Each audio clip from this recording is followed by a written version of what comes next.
நாம இப்போ நின்னுட்டு இருக்கிற இந்த பூமிக்கு அடியில என்ன இருக்குன்னு என்னைக்காவது யோசிச்சிருக்கீங்களா? நாம எப்பவுமே வானத்தை தான் அண்ணாந்து பாக்குறோம். ஆனா மனுஷங்களோட வரலாற்றிலேயே மிகப்பெரிய ரகசியம் மேல இல்ல, கீழே தான் புதைஞ்சு கிடக்கு. பழங்கால கதைகள் எல்லாமே பூமிக்கு அடியில மறைஞ்சிருக்கிற பாதைகளை பத்தி தான் பேசுது. பெரிய பெரிய ஆபத்துல இருந்து தப்பிக்கிறதுக்காகவே உருவாக்கின பாதைகள் இதெல்லாம். அங்கே பூஜைகள் நடந்திருக்கு. அது மட்டும் இல்லாம பெரிய பெரிய கவர்மெண்ட் எல்லாம் அவங்களோட ரகசியங்களை அங்கதான் மறைச்சு வச்சிருக்காங்க. துருக்கில இருக்கிற டெரின்குயூ நகரம், அங்கே கிட்டத்தட்ட 20,000 பேர் பூமிக்கு அடியில வாழ்ந்திருக்காங்க. அப்புறம் அமெரிக்காவோட அந்த பழங்கால கதைகள் ஆபத்து வந்தப்போ ஜனங்க எப்படி பூமிக்கு அடியில போனாங்கன்னு சொல்லுது. அதே மாதிரி ரஷ்யாவோட அந்த மர்மமான மலை, அதுக்குள்ள உலகத்திலேயே மிகப்பெரிய ஒரு இடத்தையே கட்டி வச்சிருக்காங்க. இந்த 3 விஷயமும் ஒரே ஒரு உண்மையை தான் சொல்லுது. மனுஷங்க எப்பவுமே அவங்களோட ரகசியங்களை பூமிக்கு அடியில மறக்க தான் ட்ரை பண்ணிருக்காங்க. அப்படி அந்த ஆழத்துல என்னதான் இருக்கு? இன்னைக்கு வரைக்கும் நாம அங்கே போக முடியாம எது தடுக்குது? இத பத்தி தான் நாம இந்த வீடியோல நாம பார்க்க போறோம். பூமிக்கு அடியில ஒரு உலகம் மறைஞ்சிருக்குங்கிறதுக்கான முதல் ஆதாரம் 1960களில் துருக்கியில தான் கிடைச்சது. கப்படோசியா ஏரியால ஒருத்தர் அவரோட வீட்டை ரிப்பேர் பார்த்துக்கிட்டு இருந்தாரு. அங்க இருந்த ஒரு செவத்தை இடிச்சாரு. பார்த்தா அதுக்கு பின்னால வெறும் கல்லும் மண்ணும் இல்லாம ஒரு சுரங்கமே இருந்துச்சு. அந்த சுரங்கத்துக்குள்ள போக போக அது பல பாதையா பிரிஞ்சு பூமிக்கு அடியில ரொம்ப ஆழமா போய்கிட்டே இருந்துச்சு. உண்மையில அவர் கண்டுபிடிச்சது ஒரு நகரத்தோட வாசலை. பல நூற்றாண்டுகளா மூடி கிடந்ததால இப்படி ஒரு இடம் இருக்கிறதையே எல்லாரும் மறந்துட்டாங்க. இன்னைக்கு நாம இந்த இடத்தை தான் டெரின்கியூன்னு சொல்றோம். இது பூமிக்கு அடியில கிட்டத்தட்ட 280 அடி ஆழத்துல இருக்கு. நமக்கு தெரிஞ்ச வரைக்கும் இது 18 அடுக்கா பூமிக்கு அடியில போகுது. ஆராய்ச்சியாளர்கள் என்ன சொல்றாங்கன்னா, இங்க ஒரே நேரத்துல 20,000 பேர் வரைக்கும் தங்கி இருக்கலாமா? யோசிச்சு பாருங்க. குடும்பங்கள், ஆடு மாடுங்க, சாப்பாடு, தண்ணின்னு வாழ்றதுக்கு தேவையான எல்லா வசதியும் அங்க இருந்திருக்கு. சொல்ல போனா இது பூமிக்கு அடியில மறைஞ்சிருக்கிற ஒரு குட்டி உலகம்னே சொல்லலாம். இதோட டிசைனும் கட்டமைப்பும் சும்மா மிரள வைக்குது. சின்ன சின்ன பாதைகள் வழியா உள்ள போனா பெரிய பெரிய ஹால் எல்லாம் வருது. அங்க இருக்கிற வட்டமான கல்லு கதவுகள் மட்டுமே கிட்டத்தட்ட 1/2 டன் வெயிட் இருக்கும். அதே மாதிரி உள்ள ஃப்ரெஷ்ஷான காத்து வர்றதுக்குன்னே அவ்வளோ ஆழத்துக்கும் வென்டிலேஷன் வசதி பண்ணி வச்சிருக்காங்க. சும்மா கற்பனை பண்ணி பாருங்க, நம்ம ஊர்ல இருக்கிற ஒரு பெரிய ஹைரைஸ் பில்டிங்க தலைகீழா கவுத்து வச்சா எவ்வளவு ஆழம் இருக்குமோ அவ்வளோ ஆழம் அது. தண்ணி எடுக்க கிணறு, சமைக்க கிச்சன், ஸ்டோர் ரூம், சாமி கும்பிட கோயில்னு எல்லாத்தையும் அந்த பாறையை கொடைஞ்சே கட்டியிருக்காங்க. இதுல இருந்து என்ன தெரியுதுன்னா, டெரின்கியூ ஏதோ அவசரத்துல தோண்டின இடம் கிடையாது. இது முழுசா இயங்கின ஒரு நகரம். ரொம்ப நாளைக்கு பூமிக்கு அடியிலேயே தங்கி வாழ்ற மாதிரி பக்காவா பிளான் பண்ணி இன்ஜினியரிங் பண்ணி கட்டியிருக்காங்க. ஆனா அந்த காலத்துல இதை எப்படி கட்டுனாங்க? அது இன்னைக்கு வரைக்கும் ஒரு பெரிய மர்மமாவே இருக்கு. எரிமலை பாறையில ஒரு அறைய செதுக்கிறதுனா கூட புரிஞ்சுக்கலாம். ஆனா லட்சக்கணக்கான கன அடி பாறையை தோண்டி எடுத்து ரூமை எல்லாம் ஸ்ட்ராங் ஆக்கி இன்னைக்கு வரைக்கும் வேலை செய்யற மாதிரி காத்து போற வழியை எல்லாம் வெட்டுறது, அதுவும் வெறும் கை கருவிகளை வச்சுக்கிட்டு இதெல்லாம் பண்றதுனா அது சாதாரண விஷயம் இல்லைங்க. ஆராய்ச்சியாளர்கள் என்ன சொல்றாங்கன்னா, இது கிமு 100ல, அதாவது கிட்டத்தட்ட 2100 வருஷத்துக்கு முன்னாடி தோன்றுனதுன்னு சொல்றாங்க. ஆனா அந்த காத்து போற வழி எவ்வளவு துல்லியமா இருக்கு, எவ்வளவு பாறையை வெட்டி எடுத்திருக்காங்கன்னு பார்த்தா வரலாற்று ஆசிரியர்கள் சொல்ற மாதிரி அந்த காலத்துல இருந்த கருவிகளை வச்சு இதெல்லாம் பண்ணுனாங்கன்னு சொன்னா ஒத்து போகல. இன்னைக்கு இருக்கிற இன்ஜினியர்ஸ் கூட இப்படி ஒரு அமைப்பை உருவாக்குறதும் பராமரிக்கிறதும் இப்பவே பெரிய சவால்னு ஒத்துக்கிறாங்க. சரி, இதை எதுக்காக கட்டினாங்க? இதுக்கு எல்லாரும் சொல்ற பொதுவான காரணம் என்னன்னா, இது ஒரு புகலிடமா இருந்திருக்கு. வரலாற்றை பார்த்தா கப்படோசியா மேல பாரசீகர்கள், பைசாந்தைன்கள், மங்கோலியர்கள்னு எல்லாரும் மாத்தி மாத்தி படையெடுத்து வந்திருக்காங்க. அப்போ பூமிக்கு அடியில போய் மறைஞ்சுக்கிறது தான் அவங்களுக்கு பெரிய பாதுகாப்பா இருந்திருக்கும். அந்த வகையில பார்த்தா டெரின்குயூ ஒரு பெரிய பங்கர் மாதிரி இருந்திருக்கு. மேலே இருக்கிற ஆபத்துல இருந்து தப்பிக்க ஆயிரக்கணக்கான மக்கள் காத்துக்கிட்டு இருக்கக்கூடிய ஒரு இடம் தான் இது. ஆனா சும்மா கொஞ்ச நாளைக்கு தங்குறது தான் நோக்கம்னா எதுக்கு இங்க கோயில், வைன் தயாரிக்கிற இடம் எல்லாத்தையும் கட்டணும்? அதாவது காரணம் எதுவா வேணா இருக்கட்டும், இது ஏதோ சும்மா தற்காலிகமா தங்குற இடம் கிடையாது. சில ஆராய்ச்சியாளர்கள் என்ன சொல்றாங்கன்னா, பாறையில செதுக்கின சாமி கும்பிடுற இடங்களை வச்சு பாக்குறப்போ இதுக்கு ஆன்மீக ரீதியாகவும் முக்கியத்துவம் இருந்திருக்குன்னு சொல்றாங்க. இன்னும் சிலர் டெரின்கியூவை தலைமுறை தலைமுறையா ஒவ்வொரு அடுக்கா கட்டியிருக்காங்கன்னு சொல்றாங்க. 1960கள் வரைக்கும் இப்படி ஒரு இடம் இருக்கிறதே வெளியே யாருக்கும் தெரியல. அது அழிஞ்சு போனதால இல்ல, அதோட வாசல்கள் எல்லாம் மூடி இருந்ததால. பல 100 வருஷமா மேல குடியிருந்தவங்களுக்கு தங்களோட வீட்டுக்கு அடியிலேயே ஒரு பெரிய நகரமே இருந்திருக்குங்கிறது தெரியவே தெரியாது. இப்பவும் கூட சில பகுதிகளை மூடி வச்சிருக்காங்க, சில பாதைகளை அடைச்சிட்டாங்க. ஆராய்ச்சியாளர்களுக்கு என்ன சந்தேகம்னா, இதுக்கு கீழே இன்னும் ஆழமா நிறைய இடங்கள் இருக்கலாம்னு தோணுது. ஆனா அதுக்கெல்லாம் மேப் எதுவும் இல்லை. இங்க இருக்கிற லோக்கல் ஆளுங்க என்ன சொல்றாங்கன்னா, இந்த சுரங்கப்பாதை பல மைல் தூரம் போய் கப்படோசியாவில் இருக்கிற மற்ற நிலத்தடி நகரங்களோடையும் இது இணையுதுன்னு சொல்றாங்க. சொல்லப்போனா இன்னைக்கு இருக்கிற ஹைவேஸ் மாதிரி, ஆனா பூமிக்கு அடியில. இது மட்டும் உண்மைனா நாம இப்ப கண்டுபிடிச்சிருக்கிறது எல்லாம் சும்மா ஒரு சின்ன பகுதி மட்டும்தான். டெரின்கியூ வேணா ரொம்ப பெருசா ஃபேமஸா இருக்கலாம், ஆனா அது மட்டும்தான் இருக்குன்னு நினைக்காதீங்க. அது ஒரு பெரிய அண்டர் கிரவுண்ட் நெட்வொர்க்கோட ஒரு வாசல் மட்டும்தான். மத்திய துருக்கிக்கு அடியில ஒரு உலகமே புதஞ்சு கிடக்கு. அதை பத்தி இன்னைக்கு வரைக்கும் நமக்கு முழுசா தெரியாது.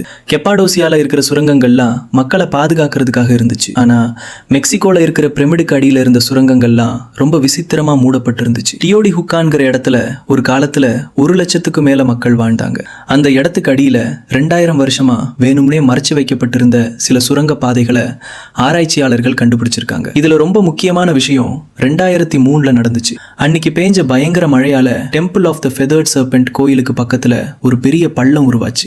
செர்ஜியோ கோமிஸ்ங்கிற உள்ளூர் ஆர்கியாலஜிஸ்ட் அந்த பள்ளத்துல இறங்கி பார்த்தாரு. அங்க பெரிய பெரிய கல்லை வச்சு வேணும்னே மூடப்பட்டிருந்த ஒரு வாசலை கண்டுபிடிச்சாரு.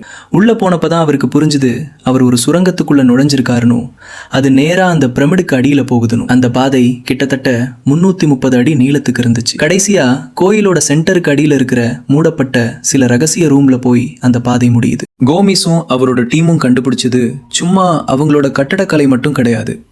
இன்னைக்கு வரைக்கும் எக்ஸ்பர்ட்ஸையே குழம்ப வைக்கிற ஒரு பெரிய மர்மம் அது. அந்த சுரங்கத்துக்குள்ள நிறைய காணிக்கை பொருட்கள் இருந்துச்சு. ஜேட்னு சொல்ற பச்சைக்கல், சங்கு, அப்புறம் ஆயிரக்கணக்கான விலை உயர்ந்த பொருட்கள் அங்க கிடந்துச்சு. நல்ல வேலைப்பாடுகள் கொண்ட மண்பானைகள்ல இருந்து பார்க்கவே விசித்திரமா இருக்கிற சிலைகள் வரைக்கும் எல்லாமே அங்க இருந்துச்சு. ஆனா அங்க கண்டுபிடிச்ச விஷயங்கள்லேயே ரொம்ப குழப்பனது என்னன்னா, அந்த அறைகள்ல சேகரிச்சு வச்சிருந்த லிக்விட் மெர்க்குரி, அதாவது திரவ பாதரசம் தான். இருட்டுல லைட் அடிச்சப்போ அது தண்ணி மாதிரி மினுமினுன்னு ஜொலிச்சுது. அந்த காலத்து மக்கள், அதுவும் அமெரிக்கா கண்டுபிடிக்கப்படுறதுக்கு முன்னாடி இருந்த ஒரு இனம், எதுக்காக அவ்வளவு கஷ்டப்பட்டு விஷத்தன்மை வாய்ந்த பாதரச ரசத்தை பூமிக்கு அடியில கொண்டு வந்து வச்சாங்க? இத சுரங்கத்திலிருந்து எடுக்கிறதே பெரிய கஷ்டம். இங்க இத பாக்குற வரைக்கும் அமெரிக்கால அந்த காலத்துல பாதரசம் யூஸ் பண்ணாங்கன்னு யாருமே நம்பல. சில ஆராய்ச்சியாளர்கள் என்ன சொல்றாங்கன்னா, இது பாதாள உலகத்துல இருக்கிற ஒரு ஆறு அல்லது ஏரிய குறிக்கலான்னு சொல்றாங்க. கண்ணாடி மாதிரி இருக்கிற இது உயிருக்கும் சாவுக்கும் நடுவுல இருக்கிற எல்லையை காட்டுதான். இன்னும் சிலர் இது பூமிக்கு அடியில உருவாக்குன ஒரு விண்வெளி மாதிரின்னு சொல்றாங்க. சடங்குகள் செய்யறதுக்காக உருவாக்குன ஒரு குட்டி பிரபஞ்சம் இது. இதோட இன்ஜினியரிங் மர்மத்தை இன்னும் அதிகமாக்குது. செவுத்துல எல்லாம் பைரைட், ஹெமாடைட் துகள்களை பூசியிருக்காங்க. தீப்பந்த வெளிச்சத்துல பார்க்கும்போது வானத்துல நட்சத்திரம் மின்னுற மாதிரி இது மின்னுமா. அங்கங்க கோள வடிவத்துல உருண்டைகளும் இருந்துச்சு. அதெல்லாம் கிரகங்களையோ நட்சத்திரங்களையோ குறிக்கலாம். இது முன்னாடி பார்த்த டெரின்கியூ மாதிரி ஒளிஞ்சுக்கிற இடம் கிடையாது. இது ரொம்ப பிளான் பண்ணி கட்டுன ஒரு பாதாள உலகம். பூசாரிகளும் ராஜாக்களும் அந்த இருட்டுக்குள்ள போய் கடவுள் கிட்ட பேசுறதுக்காகவும் உலகம் உருவான கதையை திரும்ப வாழ்ந்து பார்க்கறதுக்காகவும் இதை பயன்படுத்திருக்கலாம். இந்த சுரங்கத்தை அந்த காலத்திலேயே வேணும்னே மூடிட்டாங்க. பெரிய பெரிய கல்லை வச்சு பாதை அடைச்சு 2000 வருஷமா யாரும் உள்ள போக முடியாத மாதிரி பண்ணிட்டாங்க. இதை மூடினவங்க மறுபடியும் யாரும் உள்ள போக கூடாதுன்னு உறுதியா இருந்திருக்காங்க. ஆனா இதை கட்டுறதுக்கு அவங்க போட்ட உழைப்பு மட்டும் சாதாரணது கிடையாது.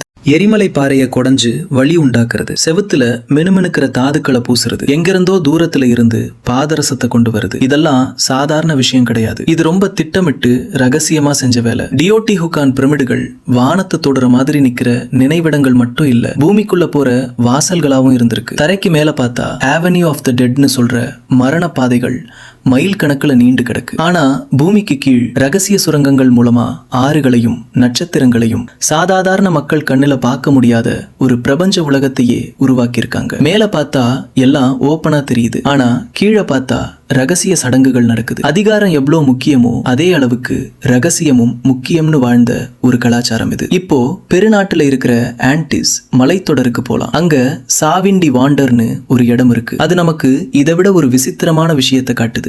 மனுஷங்களோட மனநிலையை மாத்துறதுக்காகவே உருவாக்கின சுரங்கங்கள் இது. சாவின் டி வாண்டர் ஒரு முக்கியமான சடங்கு மையமா இருந்திருக்கு. குறிப்பா கிமு 1200 இருந்து 500 வரைக்கும் இது ரொம்ப புகழோட இருந்த இடம். வெளியே இருந்து பார்த்தா அங்க இருக்கிற கல்லு கோயில்லாம் ஆன்டிஸ் மலையில இருக்கிற மத்த பழைய இடங்கள் மாதிரியே தான் சாதாரணமா தெரியும். ஆனா தரைக்கு அடியில பாத்தீங்கன்னா அந்த பகுதியில வேற எங்கேயுமே பார்க்க முடியாத அளவுக்கு சுரங்க பாதைகள் வலை மாதிரி பின்னி கிடக்கு. இந்த சுரங்கங்கள் ஆயிரக்கணக்கான மக்கள் தங்குறதுக்கோ இல்ல ராஜாக்கள் ஒளிஞ்சுக்கிறதுக்கோ கட்டினது கிடையாது. சத்தம், வெளிச்சம், அப்புறம் மனுஷங்களோட உணர்வுகள் இதையெல்லாம் கண்ட்ரோல் பண்றதுக்காகவே இதை டிசைன் பண்ணிருக்காங்க. ஆமா, இதை ஆராய்ச்சி பண்றவங்க என்ன சொல்றாங்கன்னா இதெல்லாம் பயங்கரமா எக்கோ அடிக்கிற ரூம்ஸ் மாதிரியும் நம்மள திசை மாத்தி விடுற சிக்கலான வழியாகவும் இருக்குன்னு சொல்றாங்க. சில பாதைகள்லாம் ஒரு ஆளு கஷ்டப்பட்டு நுழைஞ்சு போற அளவுக்கு ரொம்ப குறுகலா இருக்கும். ஆனா சில பாதைகள் திடீர்னு பெரிய ஹால் மாதிரி திறக்கும். அங்க நின்று நீங்க கத்துனீங்கன்னா அந்த சத்தம் எல்லா திசையில இருந்தும் உங்களை நோக்கி திரும்பி வர மாதிரியே இருக்கும்.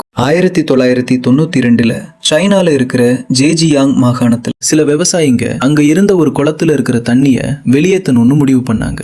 தலைமுறையா அந்த இடத்துல தண்ணி தேங்கி நின்னதால அங்க இருக்கிற மக்கள் அது இயற்கையா உருவான குளம்னு தான் நினைச்சிட்டு இருந்தாங்க. ஆனா தண்ணிய மொத்தமா வெளியே எடுத்ததும் அங்க பார்த்த விஷயம் எல்லாரையும் ஷாக் ஆக்கிடுச்சு. அந்த குளத்துக்கு அடியில கையாலேயே செதுக்கப்பட்ட ஒரு பெரிய குகையோட வாசல் இருந்துச்சு. அது மட்டும் இல்ல, அடுத்த சில வருஷத்துல இதே மாதிரி இன்னும் 2 டஜனுக்கும் மேல குகைகளை கண்டுபிடிச்சாங்க. இததான் இப்போ லாங்யூ குகைகள்னு சொல்றோம். ஒவ்வொரு குகையும் அவ்வளோ பெருசு.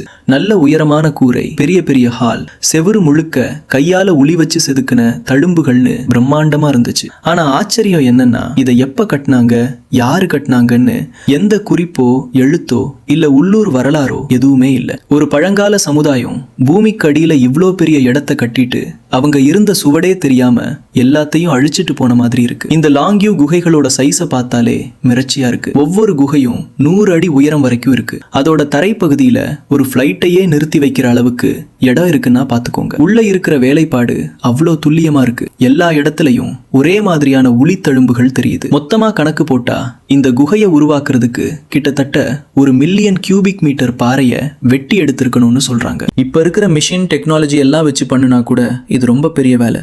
சொல்லப்போனா நவீன தொழில்நுட்பத்தை வச்சு கூட இது சாத்தியமே இல்லைங்கிற அளவுக்கு பிரமிப்பா இருக்கு. ஆர்கியாலஜிஸ்ட் என்ன சொல்றாங்கன்னா இதெல்லாம் குறைஞ்சது 2000 வருஷத்துக்கு முன்னாடி செதுக்குனதான். ஆனா எந்த ஒரு பழைய ரெக்கார்ட்லயும் இதை பத்தின குறிப்பே இல்லை. ரெக்கார்ட்ஸ் மெயின்டைன் பண்றதுல இவ்ளோ கவனமா இருந்த பழைய சைனா மாதிரி ஒரு இடத்துல இவ்ளோ பெரிய விஷயம் எப்படி ஹிஸ்டரியில இருந்தே மறைஞ்சு போச்சு. சில பேரு இது சும்மா கல்லு வெட்டுற சுரங்கமா இருந்திருக்கும்னு சொல்றாங்க. ஆனா அப்படின்னா ஏன் செவுத்துல எல்லாம் இவ்ளோ அழகா டிசைன் செதுக்கி வச்சிருக்காங்க? அது மட்டும் இல்லாம இந்த ரூம்ஸ் எல்லாம் ஏன் ஒண்ணுமே இல்லாம காலியா கிடக்கு? குப்பையோ வேற பொருட்களோ எதுவுமே இல்ல. இந்த மர்மம் இன்னும் மர்மமாவே தான் இருக்கு. பூமிக்கு அடியில மனுஷங்க எப்பவுமே ரொம்ப முக்கியமான விஷயங்களை மறைச்சு வச்சிருக்காங்க. ஊருங்க, ஆயுதங்கள், அப்புறம் நமக்கு தெரியக்கூடாத ரகசியங்கள்னு எல்லாமே இருட்டுல புதைஞ்சு கிடக்கு. அதெல்லாம் என்னைக்கு வெளியில வரும்னு காத்துட்டு இருக்கு. நீங்க அந்த காலத்துல இருந்தா மேல வாழ்ந்திருப்பீங்களா, 280 அடி கீழே வாழ்ந்திருப்பீங்களா? ரீசனோட கமெண்ட் பண்ணுங்க. அடுத்த சூப்பரான வீடியோல பார்ப்போம். நன்றி.